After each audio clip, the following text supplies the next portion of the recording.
Ameaças de morte e muito medo.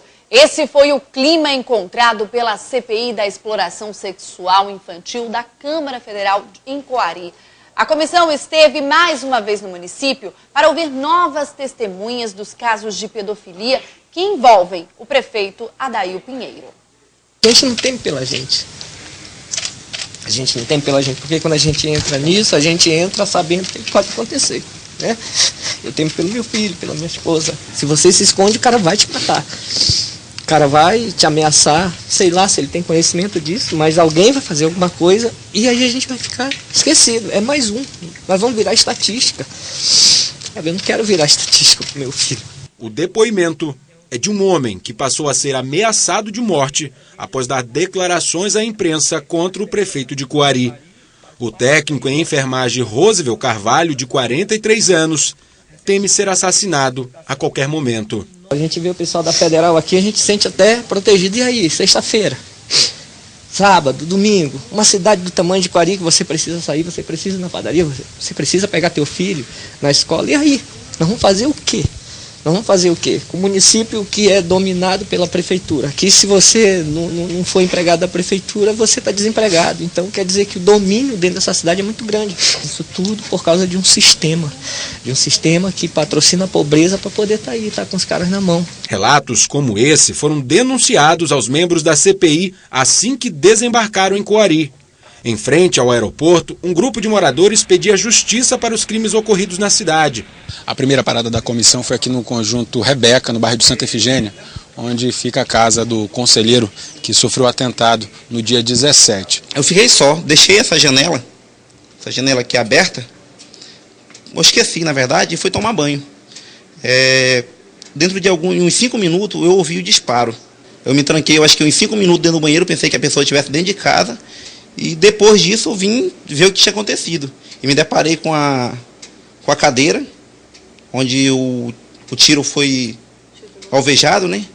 E depois, procurando o projétil, eu encontrei. Todos os passos da CPI na cidade eram acompanhados por dezenas de pessoas.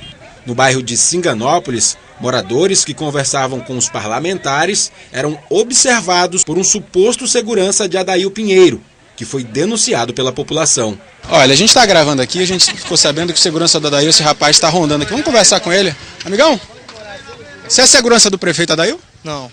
As pessoas estão dizendo que sim? Não. Ele trabalha pro prefeito? Trabalha. É o que do prefeito? Não sei não o que é, mas ele trabalha.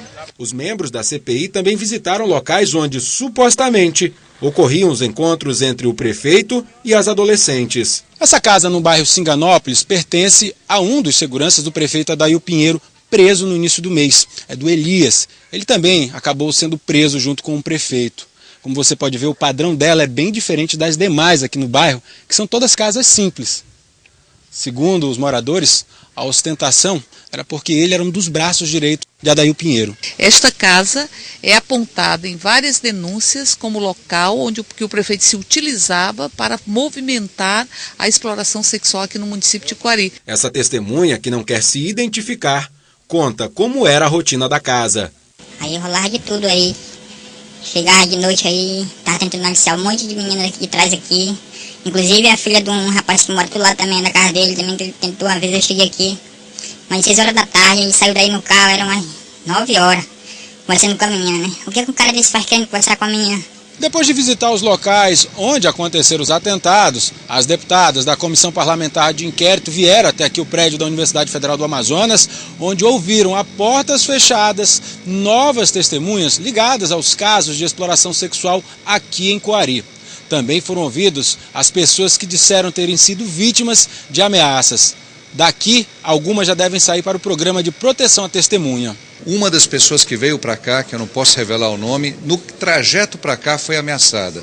Uma secla, uma pessoa da administração, da prefeitura, abriu a janela do seu carro vermelho e fez o gesto para a pessoa de tiro, ameaçando aqui no caminho para o depoimento da CPI. Diante de tudo o que foi apurado pela CPI em Coari, a comissão irá pedir uma intervenção no município. Não adianta só afastar o prefeito se está todo o grupo político dele ali fazendo terror com as pessoas, ameaçando as pessoas de morte, as pessoas sentindo os seus filhos ameaçados. A CPI retornou para Manaus à noite e foi direto para a Assembleia Legislativa do Amazonas para uma audiência pública sobre a exploração sexual infantil no estado.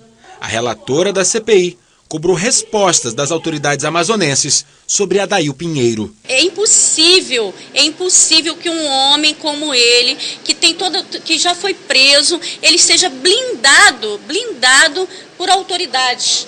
Isso é inadmissível, nós não podemos admitir.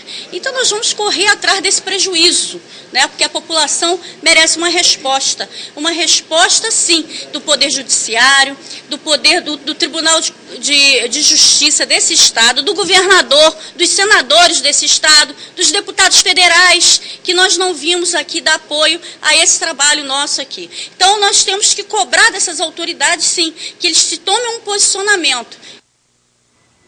Bom, nós procuramos o delegado de Coari para saber que providências estão sendo tomadas diante de tantas denúncias de ameaças e até de atentado. Ele explicou que tomou conhecimento de apenas um caso nesta semana. Um sujeito fez o boletim na terça-feira, salvo engano, no horário de almoço, 12h30 mais ou menos, ele compareceu à delegacia para fazer esse registro. E logo em seguida, quando eu tomei conhecimento desse boletim, a gente teve o cuidado de mandar o notificador comparecer à residência dessa pessoa para que ele viesse à delegacia esclarecer maiores detalhes. Nós nos dirigimos à casa desse sujeito 4 vezes no mesmo dia e não encontramos, né, ele na residência dele. Então, nós não tivemos ainda contato com ele, justamente pela ausência dele aqui no bairro. Eu não estou conseguindo falar com esse sujeito. Preciso conversar com ele, mas não estou conseguindo. Então, foi o único fato oficial que chegou ao nosso conhecimento através de boletim de ocorrência. Bom, não dá para entender como é que o delegado não encontra essa pessoa, né? Que informou o endereço, profissão e tudo certinho aí no boletim de ocorrência. Será que foi porque ele mandou os policiais na casa aí da suposta vítima 4 vezes numa única tarde? É assim, delegado, que o senhor procura pelas pessoas na cidade? Bom, os deputados da CPI encontraram aí o rapaz facilmente, assim como a nossa equipe de reportagem. Afinal de contas, vamos concordar, né, que Coari não é tão grande assim, não é? Bom, e ainda nessa edição a gente volta a falar sobre esse assunto. Nós vamos mostrar a programação da CPI aqui em Manaus.